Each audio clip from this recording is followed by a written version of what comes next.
Because earthly wisdom says, I'm looking out for number one. I mean, that's just our society says, look, you got to look out for number one. And I say, you got to look to number one. Got the difference? You can't look out for number one. You got to look to number one. And number one is God. And when you look to Him, He's going to have you look differently at others. Because when Jesus spoke to the lady at the well in Samaria, she was a Samaritan. So we've talked about this in the past. These were Jews that had been intermarried and had children that weren't fully Jew anymore. And they had their own community.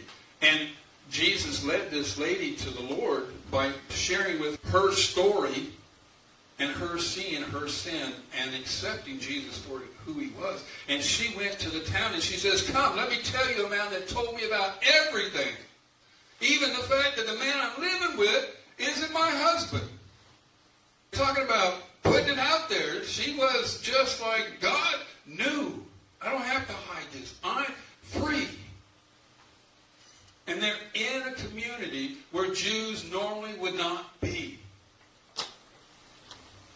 You remember that verse says, look to the harvest, for the fields are white unto harvest. You know where they were? They were in this town of Samaria.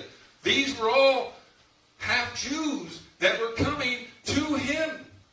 And He says, look, here comes the harvest.